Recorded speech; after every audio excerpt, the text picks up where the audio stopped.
సుమా గారు, రాగిణి, తర్వాత ఝాన్సీ గారు, మల్లిక వీళ్ళందరూ అప్పుడే వారు కొత్తగా యాంకరింగ్ చేయడం ప్రారంభం.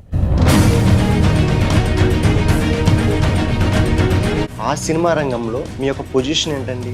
నేను డైరెక్టర్గా, అసిస్టెంట్ డైరెక్టర్ నేను. మీరు చేసిన సినిమాలో పాపులర్ అయిన ఏదైనా డైలాగ్స్ ఉన్నాయండి? ఒక్కొక్కనే కాదురా షేర్ ఖాన్, 100 మందిని ఒక్కసారే తీసుకురా. కృష్ణానగర్లో షూటింగ్ జరుగుతుంది, చిన్న సందు అది. ఆ సందులో జరుగుతున్నప్పుడు కెమెరా మీద నుండి ఆయన దూకి పరిగెత్త, ఎవడు కొడితే దెమ్మ తిరిగి మైండ్ బ్లాక్ అయిపోతుందో వాడేరా పండుగడ.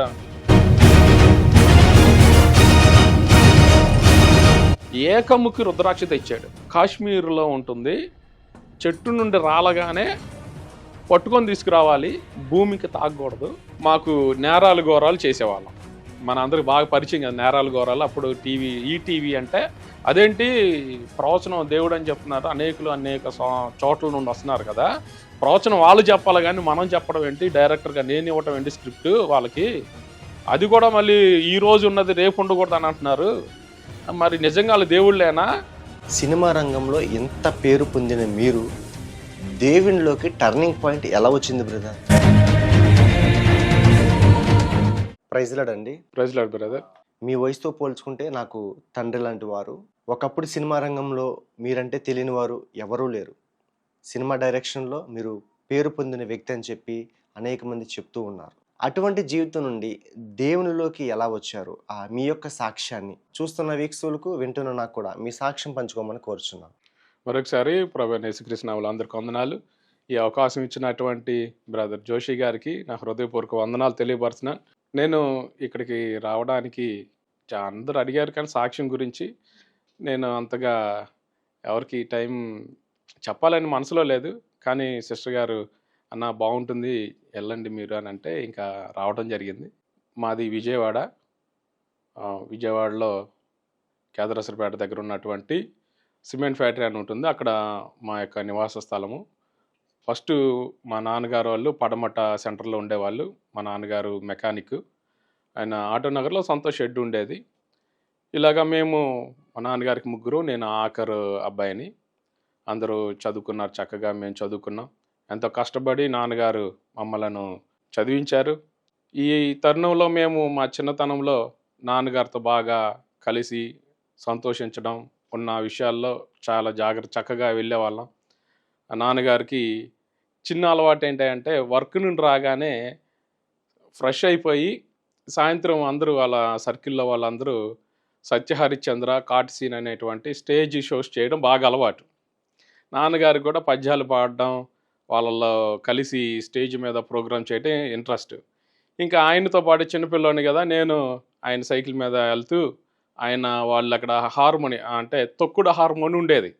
మామూలుగా మన చేతితో ప్లే చేసేది కాదు, కాళ్ళతో తొక్కుతూ ప్లే చేసే, 2 చేతులతో ప్లే చేసే హార్మోని ఉండేది. వాళ్ళు కూర్చొని అందరూ ట్రూప్గా పద్యాలు పాడుతూ సత్యహరిశ్చంద్ర, కాట్ సీన్ 1 by 1 అలాగా ఇవన్నీ చేస్తూ ఉంటారు. నేను అక్కడ వింటూ నిద్రపోయేవాడిని.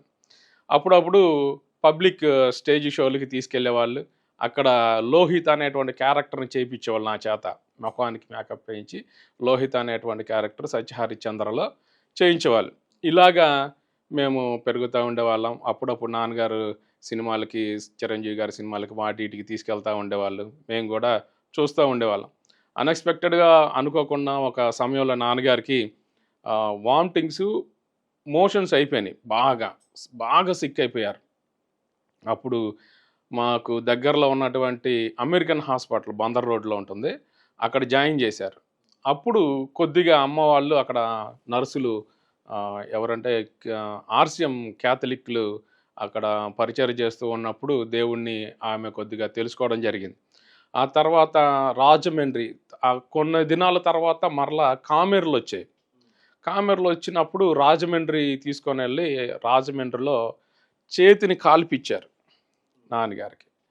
అలాగా ఆయన ప్రతిసారి సిక్ అవుతూ ఉన్నారు. మంగళగిరిలో ఉన్న ఆస్తిని అమ్మేశారు, పానగల్ సంగుడి ఎదురు దగ్గర ఉన్నటువంటిది. అలాగే పొలాలు ఇవన్నీ అమ్మేసుకుంటూ వచ్చారు. అలాగే కష్టపడుతూ మమ్మల్ని చదివించుకుంటూ వచ్చారు. మేము కూడా చాలా జాగ్రత్తగా చదువుకుంటూ వచ్చాం. ఈ చదువుకుంటున్న సమయంలో ఫ్రెండ్స్ యొక్క ప్రభావం నా మీద బాగుండేది. స్నేహితులతో బాగా తిరగటం వాళ్ళతో. అంటే ఎందుకంటే మంచి మార్కులు వచ్చేవి కాబట్టి గబుక్కున ఏమనేవాళ్ళు కాదు. స్నేహితులతో తిరుగుతా ఉండేవాళ్ళం. కంబైన్డ్ స్టడీస్‌కెళ్ళేవాళ్ళం. చెప్పా పెట్టకుండా సినిమాలకు గూడా వెళ్ళేవాళ్ళం. నేను బాగా చూసిన సినిమాల్లో 'శివ'. 'శివ' దాదాపు 78 సార్లు సినిమా జూశాను. ఇంకా నెమ్మది నెమ్మదిగా నేను లోకంలో బాగా కలిసిపోయేవాడిని. ఆ తర్వాత మా ఫ్రెండ్స్ శారదా కాలేజీలో జాయిన్ అయ్యారు. నేను ఎస్ఆర్ఆర్‌లో జాయిన్ అయ్యాను. శారదా కాలేజీలో అప్పుడు మీకు అందరికి పరిచయం పెద్ద మర్డర్ జరిగింది. ఒక పాపని ఒకతను చంపేశాడు. ఆ తర్వాత మేము ఈ ఇంటర్మీడియేట్ తర్వాత ఎవరికి ఆళ్ళు సెపరేట్ అయిపోయాము. నేనింకా చిన్న ఇంట్లో ఉన్న స్ట్రగుల్‌ని బట్టి చిన్న వర్క్ చేస్తా ఉన్నాను. రూ. 250 నెలకి. చేసుకుంటూ చదువుకుంటూ ఉన్నాను నా డిగ్రీని బీకామ్‌ని. కంప్లీట్ చేసుకుంటా వస్తా ఉన్నాను. మధ్యలో నాకు ఈ సినిమా గురించి ఒక చోట టీ తాగుతా ఉంటే కొంతమంది నలుగురు నుంచొని మాట్లాడుకుంటున్నారు. అక్కడ మాట్లాడుకుంటా ఉంటే ఏంటి మాట్లాడుతున్నారని మాట్లాడినప్పుడు ఆహ్, సీరియల్ గురించి మాట్లాడుకుంటున్నాము. ఇక్కడ ఆఫీస్ తీసుకున్నాము అని చెప్పారు. సరే నాకు ఇంట్రెస్ట్ చాలా మరి నన్ను గూడా అవకాశం ఇస్తారా అంటే, అసలు నువ్వెవరు? నీకెందుకియ్యాలి? ఇయన్నీ ప్రశ్నలు వేశారు. సరే మీకు నేనెవరో ఏంటో అనేది నాకొక అవకాశం ఇస్తేనే గదా మీకు తెలుస్తుంది అని అడిగినప్పుడు ఇచ్చారు. రాజ్ టవర్స్ పక్కన ఆఫీస్ తీసుకున్నారు. ఆఫీస్‌లో చక్కగా రూమ్‌లో కూర్చున్నాం. ఆహ్, డైరెక్టర్ గారు శ్రీను గారని సీరియల్‌కి డైరెక్టరు. ఈ స్టోరీ ఏంటంటే కోల కృష్ణమోహన్ గారని 1995 అనుకుంటా దుబాయ్ లాటరీ తగిలిందని ఆయన పబ్లిసిటీ చేసుకోవటం, 100,00,00,000 వచ్చాయని చెప్పడం, అందరు మోసం చేయడం ఏదో జరిగింది. ఆయన స్టోరీ బేస్ చేసుకొని సీరియల్ చేసాం. దాదాపు ఒక 60 ఎపిసోడ్‌లు సీరియల్ చేసాం. నేను అదే ఫస్ట్ నాకు ఆ స్టోరీ అంటే ఏంటి? స్క్రీన్ ప్లే అంటే ఏంటి? డైలాగ్ అంటే ఏంటి? షాట్ ఎలా తీస్తారు? క్లోజప్ ఎలా తీస్తారు? ట్రాలీ మీద షూటింగ్ ఎలా చేస్తారు? ఎవరెవరు ఎలా మాట్లాడతారు? ఏ షాట్ ఏ తర్వాత తీస్తారు? అలాగా లైటింగ్ చేయడం ఏంటి? అసలు ఎడిటింగ్ అంటే ఏంటి? అనేది ఒక్కొక్కటిగా నేను నేర్చుకున్నాను. ఆ సీరియల్‌లోనే డైరెక్టర్ గారు లేకుండా కూడా కొన్ని ఎపిసోడ్‌లు నేనే డైరెక్ట్ చేయడం జరిగింది. అప్పుడు మొట్టమొదటి సీరియల్‌లోనే అప్పుడు సుమ గారు, రాగిణి, ఝాన్సీ గారు, మల్లిక వీళ్ళందరూ అప్పుడే వారు కొత్త కొత్తగా యాంకరింగ్ చేయడం ప్రారంభం. యాంకర్స్ అంటే టీవీలో అదే బిగినింగ్. స్టూడియోకొచ్చి ఎస్ఆర్ నగర్ స్టూడియో ఉండేది. ఆ స్టూడియోలో పెద్ద సెటప్ ఉండేది మొత్తం. హై బ్యాండ్ ఇంతంత పెద్ద ఎక్విప్‌మెంట్ ఉండేవి. Editing setup. ఆ సెటప్‌లోనే మొత్తం ఎడిటింగ్ చేసి సీరియల్స్‌ని ఏ ఛానల్‌కైతే మనం స్లాట్ కొనుక్కున్నామో ఆ ఛానల్‌కి మనం ఇచ్చేస్తే వాళ్ళు పలానా తారీఖున టెలికాస్ట్ చేసేవాళ్ళు. అలాగా వర్క్ నేర్చుకున్నాను. అక్కడున్న షూటింగ్‌కొచ్చేవాళ్ళు పరిచయాలు పెరిగి, "ఏయ్! బాగా చేస్తున్నావు నువ్వు. బాగా చక్కగా ఎంకరేజ్ ఉంది" అనేవారు. అసలు నాకు ఏ షాట్ తీస్తున్నారో కూడా మా డైరెక్టర్ చెప్పలేదు. నాకొక స్క్రిప్ట్ నేను పెట్టుకొని, ఆయన ఏ షాట్ చేస్తున్నాడో నేను ఆయన ఎనకకి వెళ్ళి టిక్ చేసుకునేవాడిని. ఇప్పుడు షాట్ ఎక్కడ పెట్టాలి? ఎడిటింగ్‌లో ఇక్కడ ఈ షాట్ తీసాము. ఆ షాటు ఎడిటర్ అడిగినప్పుడు చెప్పాలి. ఆయనేమో తాగేసి రూమ్‌లో ఉండేవాడు. స్క్రిప్ట్ ఇచ్చేవాడు కాదు. ఇంకా నేను ఎడిటింగ్ రిపోర్ట్ రాసుకున్నది అక్కడ ఎడిటర్‌కి చెప్తే చక్కగా ఎడిట్ చేసేవాడు. నీకున్న ఆలోచన బాగుంది. చక్కగా నువ్వు చేస్తున్నావని కొన్ని పరిచయాలు, ఫోన్ నంబర్‌లు తీసుకోవటం. అలాగా వన్ బై వన్ కొద్ది కొద్దిగా నేను రావడం జరిగింది. ఇప్పుడు ఇలాగున్న సమయాల్లో మా మమ్మీ ఇష్టం లేదు. ఆ ఫోటోస్ చూసారు. ఝాన్సీ గారితోను, మల్లిక వీళ్ళందరితో కూర్చొని దిగి షూటింగ్‌లో ఉన్న ఎక్విప్‌మెంట్‌లన్నీ చూసి, "అరే! లేనిపోయింది మనకెందుకురా డబ్బున్న వాళ్ళకి, పేరున్న వాళ్ళకి. మనమేదో కష్టపడి చదువుకుంటున్నటువంటి వాళ్ళం. ఈ యొద్దు మనకి" అని గొడవ చేసినప్పుడు ఆ ఫోటోస్ అన్నీ చించి పడేశారు మా మమ్మీ. నాకు చాలా కోపమొచ్చేసింది. చాలా గొడవ చేశాను. అదేంటి నేనెంతో కష్టపడి పేరు తెచ్చుకొని ఇంత పెద్దోడినవుతుంటే మీరు నా మీద ఇలా గొడవ చేస్తారా అని ఇంట్లో అసలు ఉండేవాడిని కాదు. స్నేహితుల రూమ్‌లోనే ఉండేవాడిని. ఆ తర్వాత తర్వాత మా ఫ్రెండ్స్‌తో పాటు కొద్దిగా డ్రింక్ అలవాటయింది అప్పుడు. కూర్చొని తాగడం, వాళ్ళతో పాటు తిరగడం, సినిమాలకెళ్ళటం.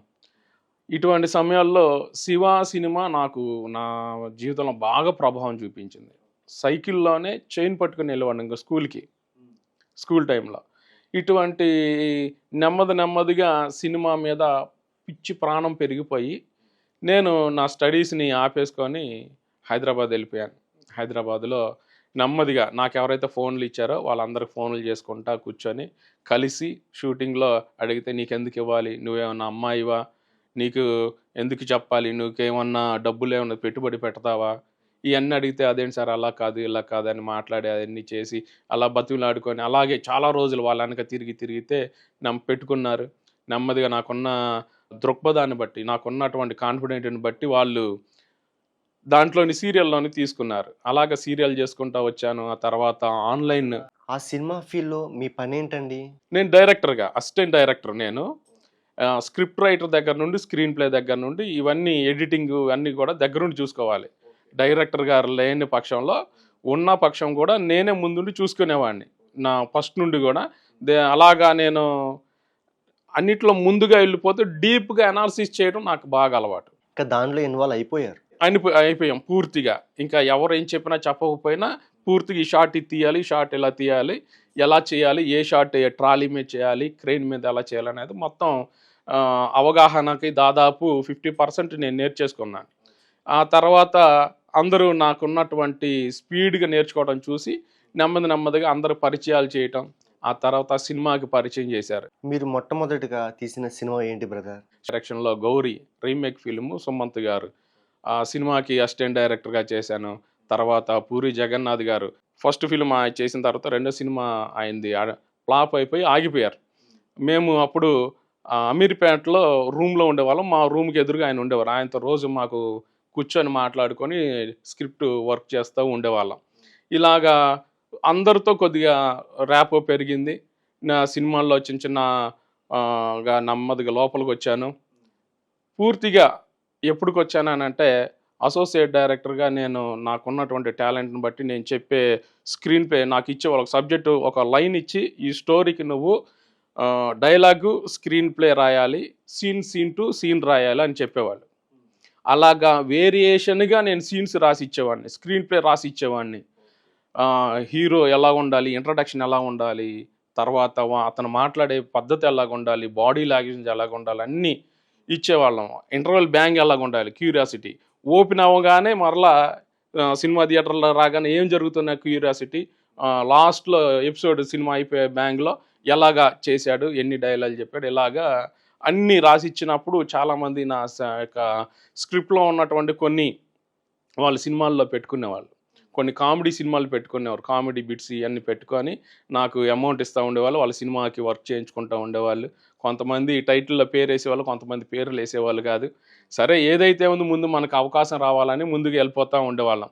సుమంత్ గారు గానివ్వండి, శంకర్ గారు, మంచి సాగర్ గారు బాగా ఎంకరేజ్ చేసేవాళ్ళు. సాగర్ గారైతే నాకు కార్డ్ లేదని అప్పుడు గొడవ జరుగుతుంది. కార్డ్ లేకుండా ఎవరు వర్క్ చేయకూడదని అందరూ రూల్ తీసుకొస్తా ఉంటే అప్పుడు బలవంతంగా సాగర్ గారే మాకు కార్డు ఇష్యూ చేసి కార్డు ఇవ్వటం జరిగింది. ఎలక్షన్లు జరిగాయి. ఎలక్షన్‌లో ఓట్లేసాం. ఇలాగా జరుగుతున్న సమయంలో చాలా సినిమాలు దాదాపుగా 'అంతఃపురం' మీకు అందరికి తెలుసు 'అంతఃపురం' కృష్ణవంశీ గారి డైరెక్షన్‌లో టాప్ సినిమా అనమాట అది. అందులో ప్రకాష్ రాజ్ గారి యాక్టింగ్ ఉంటుంది. ఆయన మీసాలు పెట్టుకొని, రింగ్ పెట్టుకొని ఉంటాడు.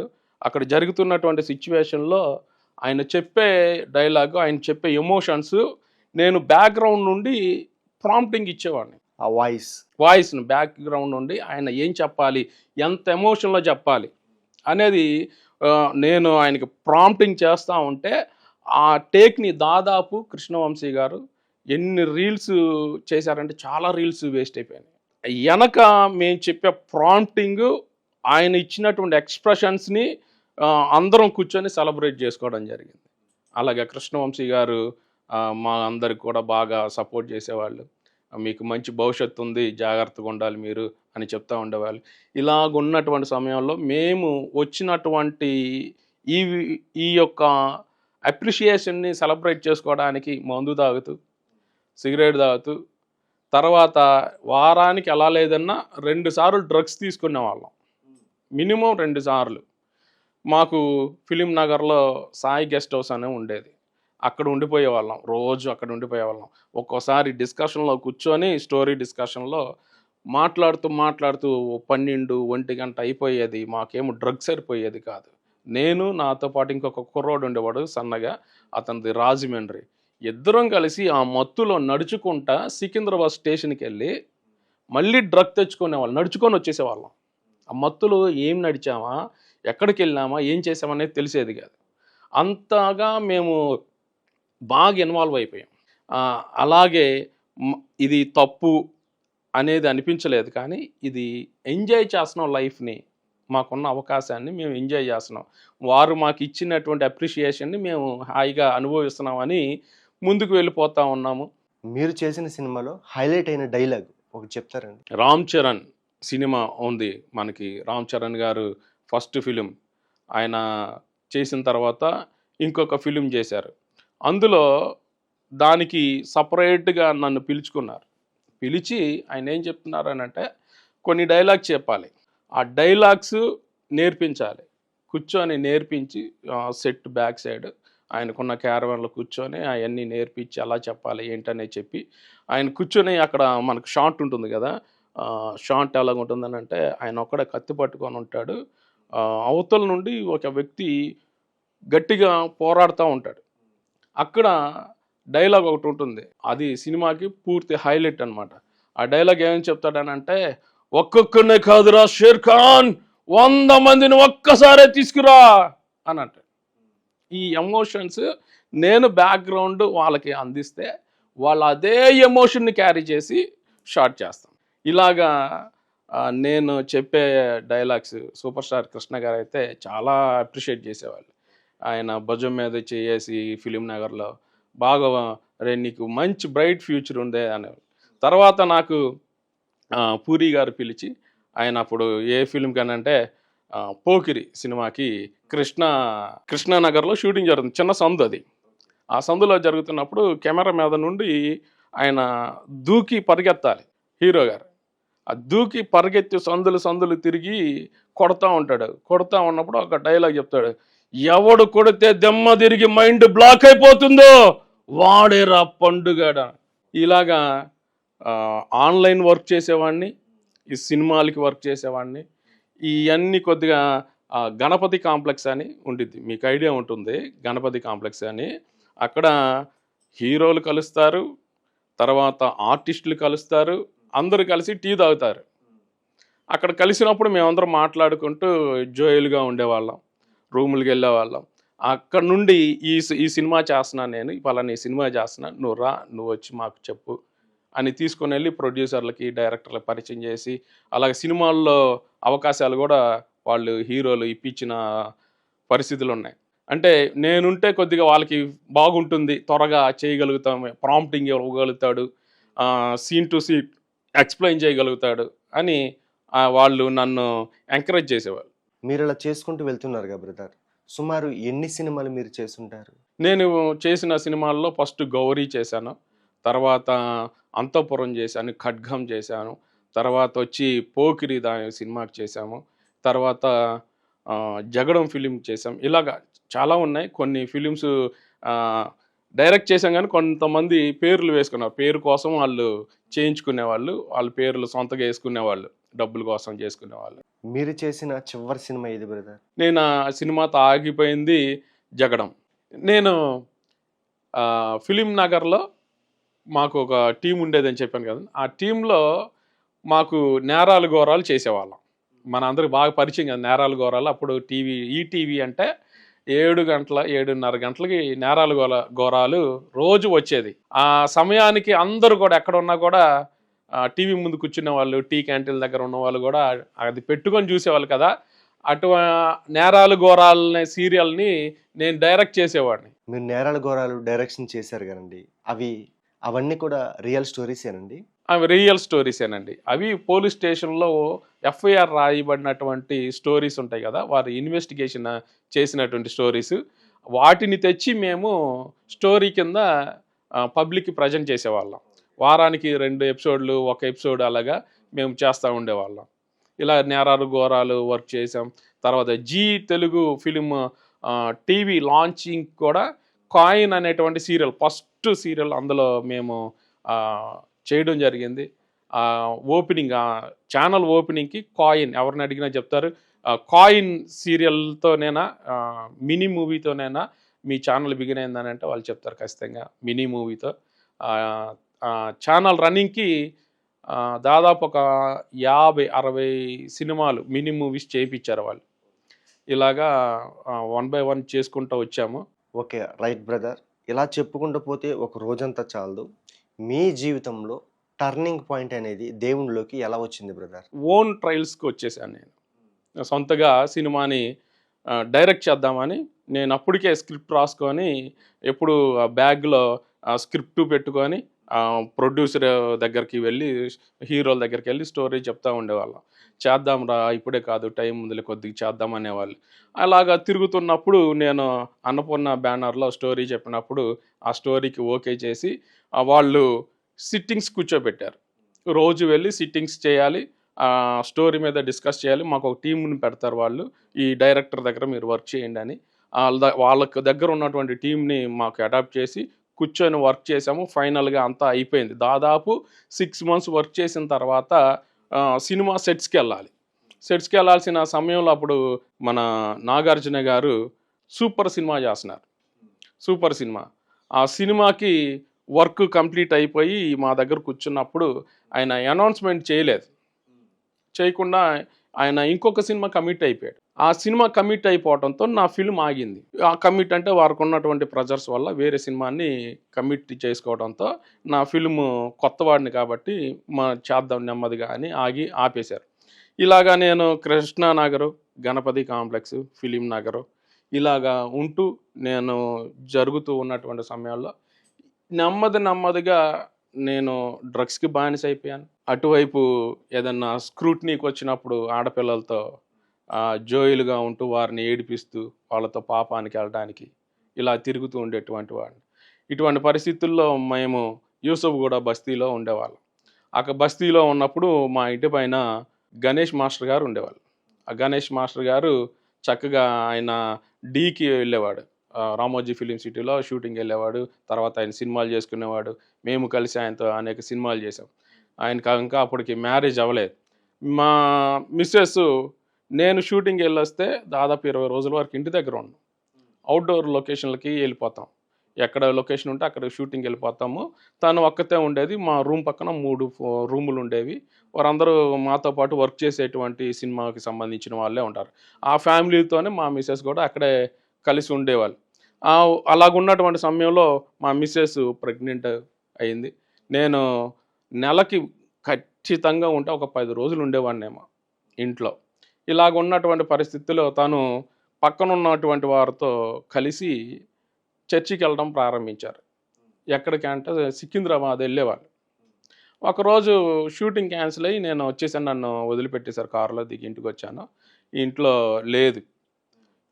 ఎక్కడికి వెళ్ళింది ఏంటి అంటే పక్కన ఉన్న వాళ్ళతో చర్చికి వెళ్ళారు.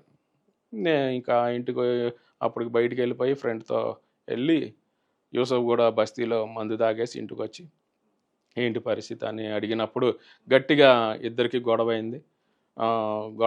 గొడవ కాస్త ఎక్కడి వరకు అయిపోయిందని అంటే నన్ను వదిలి వెళ్ళిపోవడానికి నిశ్చయించుకున్నాను. యేసుక్రీస్తు ప్రభువారంటే మీకు అసలు తెలీదు.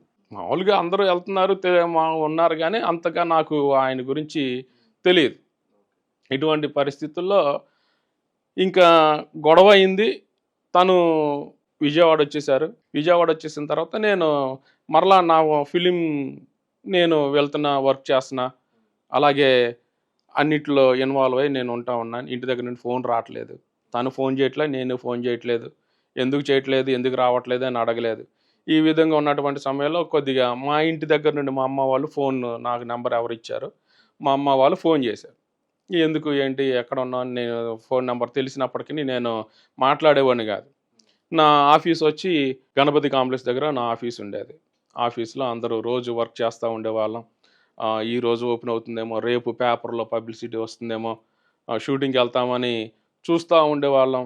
అలాగా నెమ్మదిగా ఫిలిం ఆగిపోయింది. నా దగ్గర ఉన్నటువంటి అమౌంట్ ఫ్రెండ్స్కి వాళ్ళని మరి మెయింటైన్ చేసుకోవాలి కాబట్టి అలాగా మొత్తం ఖర్చు అయిపోయింది. ఇలా ఖర్చు అయిపోయిన తర్వాత ఎందుకు ఆగింది ఏంటనేది ఆన్సర్ రావట్లా. అడిగినా సరే సార్ బిజీగా ఉన్నారు చెప్తారు, అనౌన్స్మెంట్ చెప్తారు, మీ ఫిలిం గురించి చాలా ఇంట్రెస్ట్గా ఉన్నారు అని ఇలాగ చెప్పేవాళ్ళు. కానీ ఆ సెట్స్కి మాత్రం టీవీ అనౌన్స్మెంట్ మాత్రం పేపర్ అనౌన్స్మెంట్ మాత్రం రాలేదు. ఇంకా అలాగ ఆగిపోయింది. అందరూ కూడా రోజు ఉన్నవాళ్ళు నెమ్మదిగా ఎవరికి వాళ్ళు వెళ్ళిపోతూ ఉన్నారు. దగ్గర సార్ మాకు అవకాశం ఇవ్వండి అన్న వాళ్ళు నెమ్మదిగా వెళ్ళిపోతూ ఉన్నారు. నేను సినిమా చేస్తున్నప్పుడు నా దగ్గరికి అమ్మా భగవాన్ అనేవాళ్ళు వచ్చారు. అమ్మా భగవాన్ మీ అందరికి తెలిసే ఉంటుంది. వైట్ డ్రెస్ వేసుకుంటారు. తిరుపతి దగ్గర ఉన్నటువంటి ఏరియాలో ఉంటుంది. పెద్ద ఆశ్రమం. వాళ్ళకి నాకు అప్పుడు గూగుల్ లేదు, జీమెయిల్ లేదు. యాహూ అనేది చాలా ఫేమస్ అందరికి. యాహూ మెయిల్ ద్వారా మాకు నాతో పాటు వర్క్ చేసే పాప వారికి వాళ్ళ ఇంటి మీద జరుగుతుంది అనమాట. వాళ్ళకి వర్షిప్ ఆరాధన అమ్మా భగవాన్ది. అలాగా నన్ను పరిచయం చేశారు. నన్ను పరిచయం చేస్తే వాళ్ళు ఏం చేశారంటే ఒక స్టోరీ కావాలన్నారు. అప్పుడు 5:30కి 6 గంటలకి ఉదయాన్నే ఏ దేవుడి గురించి వాళ్ళు చెప్తూ ఉండేవాళ్ళు. అమ్మా భగవాన్ వాళ్ళు కూడా ఏమని చెప్పేవాళ్ళంటే మా గురించి చెప్పాలి, మేము టెలికాస్ట్ చేయాలి అని అంటే నా దగ్గరికి వారు సంప్రదించినప్పుడు నేను వారికి half an hour 28 minutes script ఎలాగ ఉండాలో వారికి ఈమెయిల్స్ ద్వారా పంపించాను.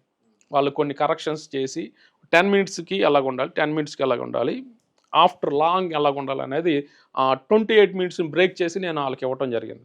వాళ్ళు చాలా ఆశ్చర్యంగా తీసుకున్నారు, అప్రిషియేట్ చేశారు. నాకు టికెట్ చేసి తిరుపతి రమ్మన్నారు. నాతో పాటు ఉన్నటువంటి ఆ సిస్టర్ కలిసి తిరుపతి వెళ్ళినప్పుడు వాళ్ళ ఆశ్రమం అంతా చూపించారు. అన్ని హట్స్ ఉన్నాయి. 3 రోజుల దీక్ష, 7 రోజుల దీక్ష, 5 రోజులు, 11 రోజుల దీక్ష. వారి దగ్గరికి డైరెక్ట్ నన్ను కూర్చోబెట్టారు. ఎవరికి అవకాశం ఉండదు, మీకు అవకాశం వచ్చింది. ఆయన్ని పూజ చేస్తే, ఆయన పూజ చేయాలని అంటే కొన్ని పూలతో పద్మాలతో చేస్తే ఒక రేటు, తర్వాత రుద్రాక్షలతో చేస్తే ఒక రేటు, తర్వాత కొన్ని ఆడవారు వేసుకుంటే పూసలు ఆల్చిప్పలు వస్తాయి కదండి, వాటితో పూజ చేయాలి. ఇంత పెద్ద దాంతో ఇస్తారు, దాంతో పూజ చేస్తే ఒక రేటు. 1,00,000, 2,00,000, 3,00,000 ఒక్కో దానికి ఒక్కొక్క రేటు. అనేక దేశాల నుండి వచ్చారు. ఫారిన్ కంట్రీస్ నుండి కూడా అనేకలు వచ్చి, కొన్ని ఎకరాలు ఉంటుంది అది పెద్దది. వారి ముందు నేను కూర్చున్నప్పుడు నేను పెట్టినటువంటి స్క్రిప్ట్ అంతా ముందు వాళ్ళు ప్రింట్అవుట్లు పెట్టుకొని కూర్చున్నారు. చాలా పెద్ద ఎక్విప్మెంట్ ఉంది వాళ్ళకి. వారు అమ్మా భగవాన్లు కూడా కూర్చొని మాట్లాడుతూ ఉన్నారు. ఇప్పుడు మీ స్క్రిప్ట్ బాగా నచ్చింది మాకు, మేము ఎలా చేయాలి ఎపిసోడ్స్, మీరు ఎలా షూట్ చేస్తారు ఏంటి అంటే, మా టీం వస్తుంది, మా టీంతో మేము షూట్ చేస్తాము, తీసుకొని వెళ్ళి ఎడిటింగ్ చేసి పలానా ఛానల్, మీరు ఏ ఛానల్ మాట్లాడతారో ఆ ఛానల్కి మేము టెలికాస్ట్ చేస్తాం. సరే బాగుంది అంతా, మరి రోజుకొక కొత్తగా చెప్పాలి, రోజు కొత్తగా చెప్పండి బాగుంటుంది. నేను స్క్రిప్ట్ ఇస్తాను, ఏ రోజుకి ఆ రోజు స్క్రిప్ట్ నేను ఇస్తాను, దాన్ని బట్టి మీరు ఏదైనా కరెక్షన్ చేయాలంటే కరెక్షన్ చేసి. వాళ్ళు నాకు ఇన్ని బుక్స్ ఇచ్చారండి చదవమని. అన్ని బుక్స్ని నేను రెఫర్ చేసుకొని వాళ్ళకి స్క్రిప్ట్ ఇచ్చాం. ఆఖరికి వాళ్ళు ఏమన్నారంటే ఒక ప్రవచనం చెప్పాలన్నారు. అది మీరు నాకు రాసి ఇవ్వాలి, ఈ రోజు ఇది రేపు ఉండకూడదు. అదేంటి, నేను సందిగ్ధంలో పడ్డాను. నన్ను తీసుకెళ్ళినటువంటి సిస్టర్ గారితో కూడా నేను అదేంటి ప్రవచనం దేవుడు అని చెప్తున్నారు, అనేక చోట్ల నుండి వస్తున్నారు కదా, ప్రవచనం వాళ్ళు చెప్పాలి కానీ మనం చెప్పడం ఏంటి, డైరెక్టర్గా నేను ఇవ్వటం ఏంటి స్క్రిప్ట్ వాళ్ళకి, అది కూడా మళ్ళీ ఈ రోజు ఉన్నది రేపు ఉండకూడదు అని అంటున్నారు. మరి నిజంగా వాళ్ళు దేవుళ్ళేనా, లేదంటే వారు ఏమన్నా మోసం చేస్తున్నారా ఏంటి అని అన్న. అయ్యా బాబు, నీతో ఇదంతా తలనొప్పి, అన్నిటికీ ప్రశ్నలు వేస్తావు, ఏదో వచ్చిన అవకాశాన్ని ఉపయోగించుకోకుండా నువ్వేంటి ఇలా మాట్లాడతావు అని అంటాను. సరే, అక్కడ మాట్లాడిన తర్వాత నాకు 25,000 రూపాయలు ఇచ్చి, మనం వర్క్కి వెళ్తున్నాం, ఈ ప్రాజెక్ట్ మీరు చేస్తారా అన్నాను. సరే అండి మేము చేస్తామని అన్నాం. తర్వాత అదే మనసులో పడింది, దేవుడైతే వారు ప్రవచనం చెప్పాలిగా, నన్ను ఎందుకు అడిగారు, నేనే రాయాలి స్క్రిప్ట్లో. లాస్ట్లో వాళ్ళు చెప్తారన్నమాట ఎపిసోడ్ ఎండింగ్లో, ఈరోజు మీకు ఇది జరుగుతుంది, ఇది దేవుడు మీ జీవితంలో ఇది చేస్తాడు అని, నేనే మీ జీవితంలో చేస్తానని చెప్తాడు ఆయన. దేవుడు కాబట్టి, అమ్మ భగవాన్లు దేవుడు కాబట్టి అనేకులు పూజ చేస్తూ ఉంటారు. ఇలాగా నాకు మనసులో పడి, వీళ్ళు కరెక్ట్గా లేదు, దేవుడైతే వాళ్ళే చెప్పాలి కానీ ఇలా చేయటం కాదు కదా అని నేను ఆ మనసులో అలా ఉండిపోయింది. సినిమా ఆగిపోకుండా ఉండాలంటే మా ఫ్రెండ్ మూర్తి గారని లిరిక్ రైటర్ ఆర్యా 2లో పాట రాశాడు. గుప్పుడంత ఈ ప్రేమకి గుండెకు ఉప్పినంత ఏదో లిరిక్ ఉంటుంది. ఆ లిరిక్ నేనంటే చాలా ప్రాణం అతనికి. నీ సినిమా సాంగ్లు ఎన్ని ఉన్నా నేనే రాస్తా అనేవాడు. ఒక్కడు కూడా నువ్వు బయటికి ఇవ్వకూడదు, నేనే నీకు రాసేది పాటలని. సరేనండి మీరే రాద్దురు అనేవాళ్ళని నేను. ఆయన ఏం చేశాడంటే ఏకముఖి రుద్రాక్ష తెచ్చాడు. అది కాశ్మీర్లో ఉంటుంది. చెట్టు నుండి రాలగానే పట్టుకొని తీసుకురావాలి, భూమికి తాగకూడదు అని ఆయన సొంత డబ్బులు ఖర్చు పెట్టి తీసుకొచ్చి నాకు మెడలో వేసాడు. నాకు ఆయన ఆగిపోయిన సినిమా కూడా మరలా రీఓపెన్ అయ్యి సినిమా చేయడం కోసం అవల. ఎన్ని రుద్రాక్షలు వేసినా అవల. తర్వాత ఏం చేశాడనంటే నీకు దరిద్రం పట్టిందిరా, అలా కాదు, వైజాగ్ వెళ్దాం, శనీశ్వరుడు ఆలయం ఉంది, అక్కడ ఆ ఆలయంలో నువ్వు నీ దరిద్రం మొత్తం పోయి నీ సినిమా ఓకే అయిపోయిద్ది అన్న. సరే ఆయన మాటలు విని వెళ్ళి అక్కడ ఉపవాసం ఉండి పాత బట్టలు అన్నీ వదిలేసి శుభ్రంగా స్నానం చేసి కొత్త బట్టలు వేసుకొని శనంతా అక్కడ వదిలేసి వచ్చేసారు. ఇంకా శనిని దరిద్రాన్ని అక్కడ వదిలేసి ఇంకా మరలా పూజ చేసుకొని మేము తిరిగి వచ్చాం. తర్వాత రోడ్ నెంబర్ 10 బంజారా హిల్స్ వెళ్తున్నప్పుడు అక్కడ దేవత గుడి ఉంటుంది పెద్దది, అక్కడ కూడా పూజలు చేయించాం ఆగిపోకుండా, రన్నింగ్ రావాలి అని. ఎన్ని చేసినా కూడా ఏది సక్సెస్ అవ్వలేదు. నేను ఇంకా డిప్రెషన్కి ఎక్కువైపోయి తీసుకునే దానికంటే ఇంకా ఎక్కువ డ్రగ్ తీసుకునే వాళ్ళు. మామూలుగా మందు తాగితే 2 నీళ్లు కూడా కలుపుకోకుండా 2 ఐస్ క్యూబ్స్ వేసుకొని తాగేవాడిని. అది సరిపోవట్లేదు కదా అని డ్రగ్స్ ఎలాగో అలవాటు ఉంది కాబట్టి ఇంకా ఎక్కువ తీసుకుంటున్నాం. అంటే ఈ డిప్రెషన్ నుండి బయటికి రావాలి ఎలాగైనా, ఈ ఆలోచనలు పోయి కొత్తగా మరలా నేను నా జర్నీని బిగిన్ చేయాలి అన్న దాంట్లో తీసుకుంటా ఉన్నాను. నాకు ఇటు నెమ్మదలేదు, ఇంట్లో నుండి నెమ్మదలేదు. ఇంకా ఫెయిల్యూర్తో వెళ్ళాలా నేను బ్యాక్ అని, నేను ఫెయిల్యూర్తో నా ముఖాన్ని చూపించాలని అనుకోకుండా ఇంకా నేను ఎవరికి ఏం చెప్పకుండా నా రూమ్లోనే తీసుకునేటువంటి మోతాదు డ్రగ్ కంటే ఎక్కువ తీసుకున్నా. అంటే చనిపోదామని ఎవరికి చెప్పకుండా, ఇంకా ఎందుకు ఈ లైఫ్, నా సక్సెస్ లేదు లైఫ్లో, ఫెయిల్యూర్గా వెళ్ళకూడదు అన్నటువంటి దాంట్లో నేను ఇంకా చచ్చిపోదామని ఇంజెక్షన్ చేసుకోవడం జరిగింది. చేసుకున్నాను. ఇంట్లో ఎవరిలో తలుపు ఒకటి వేసుకొని పడుకున్నాను. ఎన్ని రోజులు పడుకున్నానో నాకు తెలియదు, ఏమైందో తెలియదు. ఒకరోజు మధ్యలో 2 చేతులు అలాగొచ్చి నన్ను ఏదో క్లీన్ చేస్తున్నట్టు నాకు అనిపించింది. ఆ తర్వాత రోజు నాకు మెలకు వచ్చింది. ఎప్పుడు వచ్చిందంటే గణేష్ మాస్టర్ గారు వచ్చి డోర్ కొడుతున్నాడు. ఏంటి తలుపు 3 రోజుల నుండి వేసే ఉంది, లోపల ఎవరున్నారు, బయటికి రావట్లేదు, వాళ్ళ మిస్సెస్ కూడా ఇంట్లో లేరు, ఊరు వెళ్ళిపోయారు కదా, సార్ ఏంటి ఉన్నాడా లేదా, ఏంటి అసలు కనపడట్లేదని, ఫోన్ చేసినా లిఫ్ట్ చేయట్లేదని ఆయన గట్టిగా డోర్ కొట్టేసరికి అప్పుడు మెలకులోకి వచ్చా. అప్పుడు నేను డోర్ తీసి చూశాను. ఇంకా అతనితో కూర్చొని మాట్లాడి, అన్నా ఇలా జరుగుతాయన్నా, ఏం బాధపడకన్నా, అందరికీ లైఫ్ ఉండిద్ది, మీరు టెన్షన్ పడొద్దా అని కొద్దిగా ఆయన చెప్పాడు. అయినా సరే నేను ఇంకా పూర్తి డిప్రెషన్లోకి వచ్చేసి అప్పుడు ఇంటికి ఫోన్ చేశాను.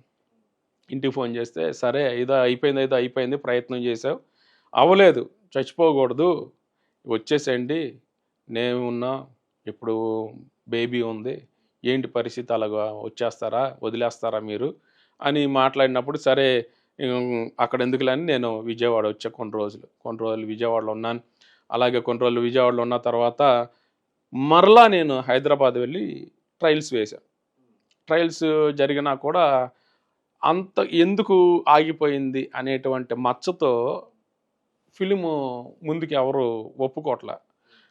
హీరోలు అందరూ నమ్ముతున్నారు, సినిమా సూపర్ ఉంది, డైలాగ్స్ బాగున్నాయి, స్క్రిప్ట్ బాగుంది, స్క్రీన్ ప్లే బాగుంది, వెళ్దామని అంటున్నారు, కానీ ముందుకు వెళ్ళట్లే.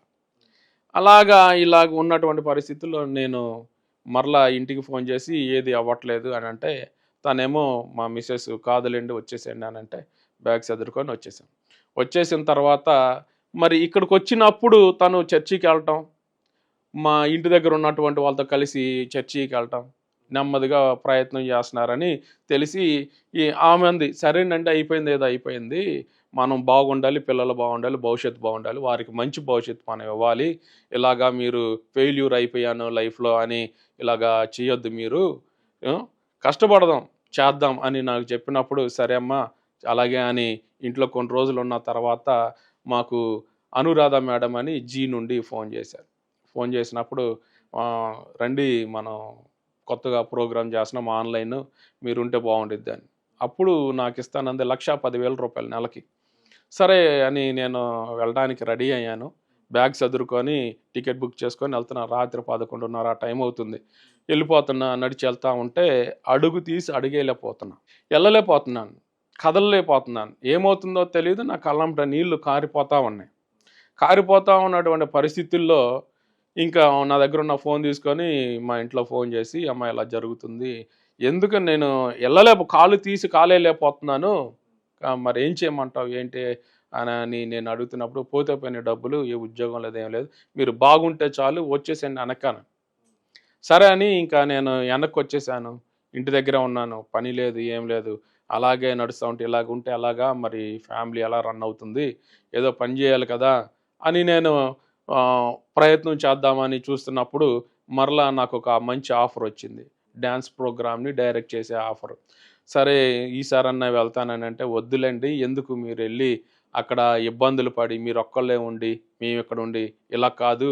మీరు మనశ్శాంతిగా ఉండాలని" చెప్పి నన్ను ఒక పాస్టర్ గారి దగ్గరికి తీసుకెళ్ళడానికి ప్రయత్నం చేస్తున్నాడు. నాకర్థమైంది. మీరు మీ భార్య దగ్గర ఉన్నప్పుడు దేవుని గురించి ఏవైనా విషయాలు చెప్పేవారండి? లేదండి. అంటే నేను అరుస్తానని, కోప్పడతానని అంత చెప్పేవాళ్ళు కాదు. నేను ఈ విజయవాడలో ఉన్న ఈ మనకి ఓరోసి సెంటర్‌కొచ్చేసి అక్కడ పాన్ కడతారు. డ్రగ్ అది మామ అని అంటారు దాన్ని. కిల్లీలో అదేసి రుద్ది ఇస్తారు. అది మత్తు చాలా ఎక్కువుంటుంది. ఇప్పుడు వీళ్ళు తినే దానికన్నా డబుల్ మత్తుంటుందనమాట. అది అక్కడికెళ్ళిపోయి మరలా ఈ సెంటర్‌లో పాత వాళ్ళు కలిసేవాళ్ళు. పాత బ్యాచ్ అంతా కలిసేవాళ్ళు. అక్కడ కలిసి వాళ్ళతో తిరిగి, తాగి మరలా ఇంటికొచ్చేవాడిని. ఈ విషయంలో ఉన్నప్పుడు మా మిసెస్ నెమ్మదిగా అలా కాదు, ఒక స్థిరం కావాలి. మీరు ఇలా ఉండొద్దు అంటే నేను కాన్షియస్‌గా ఉండట్ల. ఈ డ్రగ్ ప్రభావం ఏం చేస్తుందంటే నన్ను ఏం చేస్తున్నానో అర్థం అవ్వట్ల. మీకేదో అవుతుంది, ఏదో జరుగుతుంది. మీరెందుకు ఇలాగుంటున్నారు? ఎప్పుడు లేదు నేను చూసినప్పుడు అని తను చర్చికి తీసుకెళ్ళడానికి ప్రయత్నించారు. నేను గొడవ చేశాను, అరిశాను.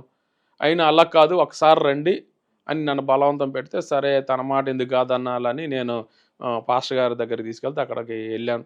ఆయన ప్రార్థన చేశారు. ప్రార్థన చేయగానే నేను పడిపోయాను కింద.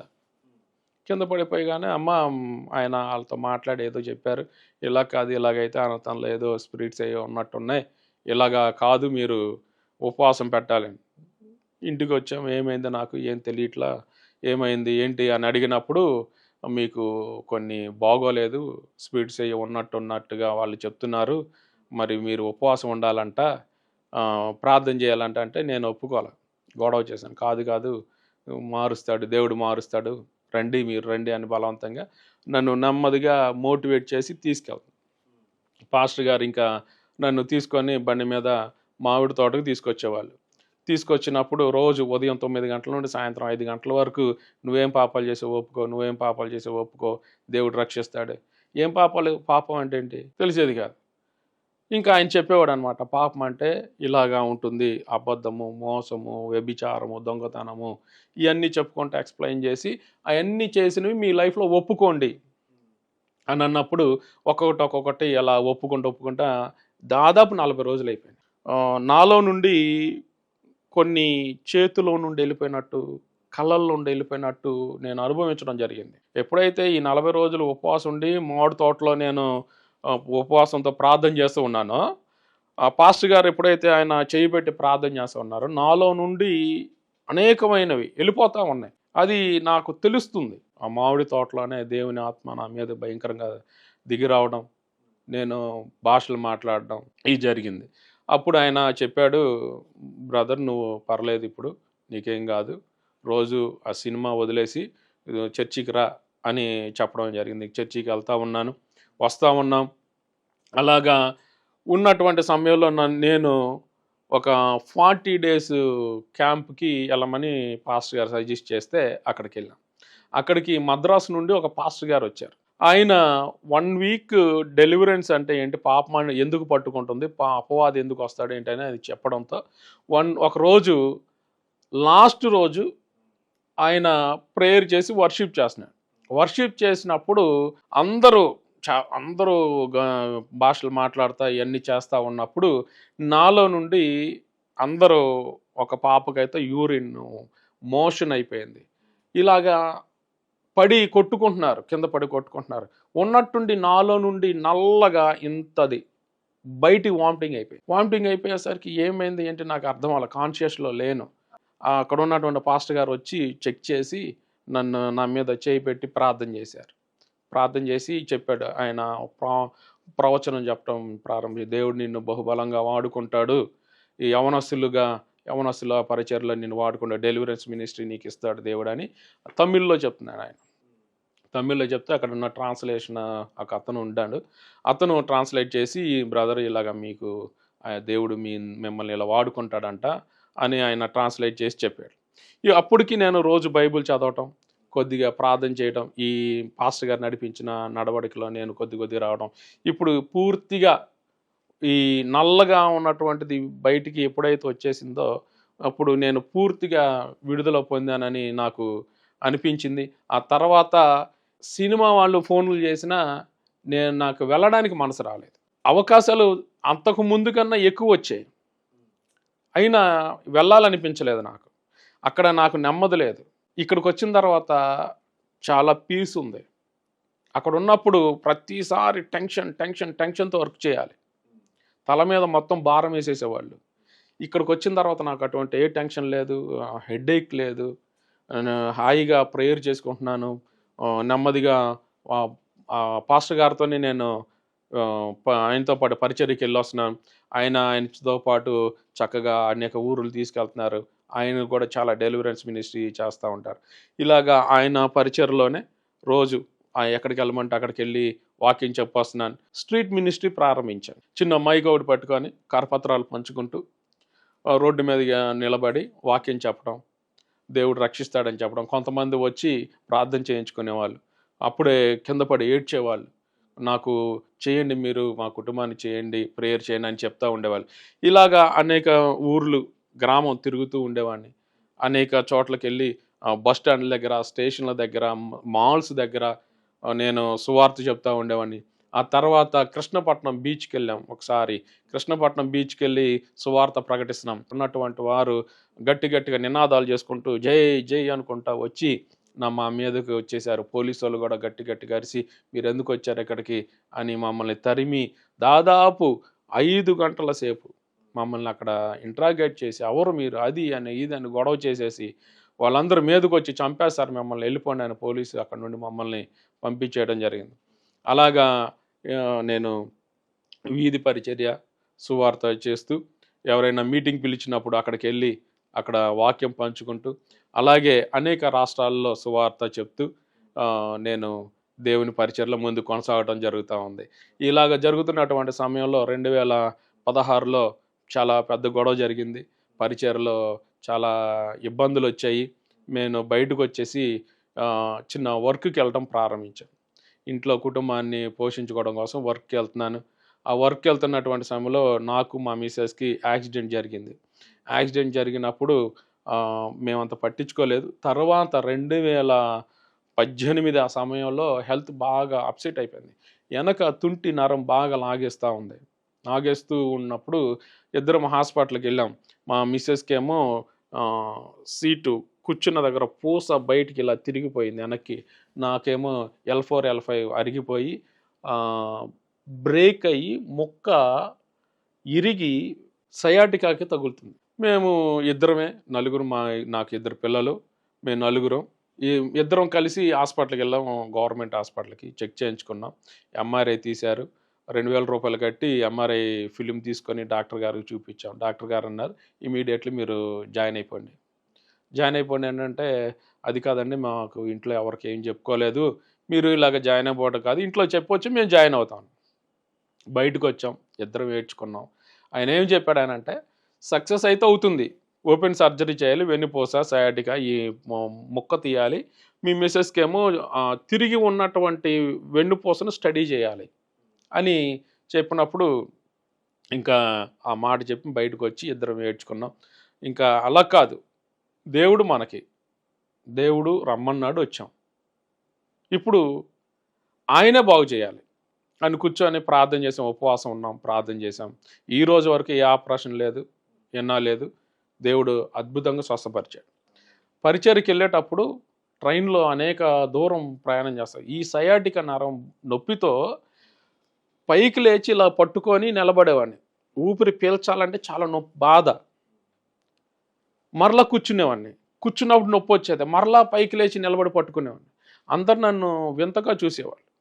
నేను అలాగే ప్రార్థన, ప్రభువా నువ్వే స్వస్థపరచు, రమ్మన్నావు నువ్వే విడిపించు అని నేను ప్రార్థన చేసుకున్నాను. దేవుడు మా కుటుంబాన్ని చక్కగా స్వస్థపరిచాడు. ఆయన పరిచర్లో చక్కగా వాడుకుంటున్నాడు. అనేకులు వస్తారు డెలివరెన్స్ కోసం, తర్వాత ప్రేయర్ చేయించుకుంటారు. దేవుడు ఇలాగా ఆయన పరిచర్లో వాడుకుంటా ఉన్నారు.